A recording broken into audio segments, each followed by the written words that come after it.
Last 10 pag Java rice. Sige po, okay po. Wow. So, wala ito ate, 80 pesos po. Kasi Pringles. Oh. Nice. Hi ate.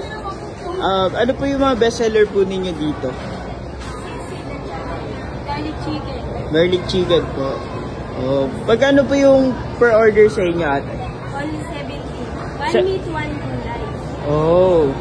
1 meal, 1 gulay, 70 pesos lang po. Tapos meron din po kayong 50, no?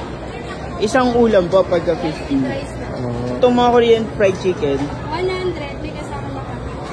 May rice na dito. Pork asado. Pork asado. Magkaiba po ba yan? Black soy pork. Black soy pork. Sige po, isa po ako nito. Kasama rin po yan sa 70 pesos ate.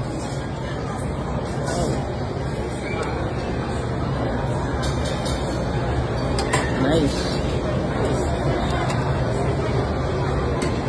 Tapos sa gulay po ate, dito na lang po sa may tofu. Ano po tawag dito ate?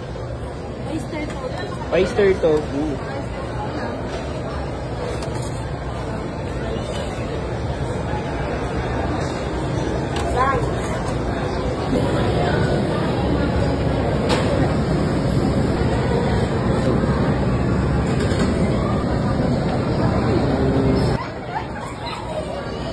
Ano ba po yung mga iba?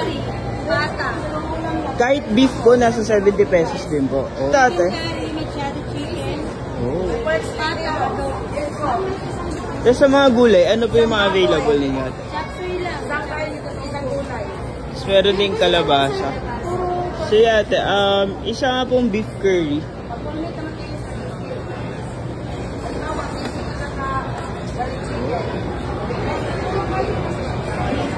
Ano oras kayo nagbubukas dito ate? Before 8. Beef, ano po? Before 8. Before 8. Hanggang ano oras po? 7. 7 ng gabi po. Ano ito ate? Chop suey. Chop suey.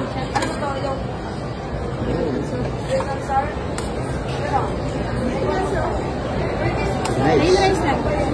Java rice na rin po ate.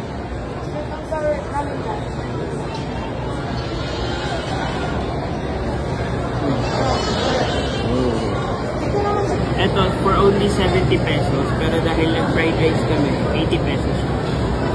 Tikman natin to kasi sobrang sulit pagka naglalakad ka dito sa Divisoria. Ito, 10 pesos yung garlic rice. Ito yung beef curry. Beef na siya for 70 pesos. Ayan.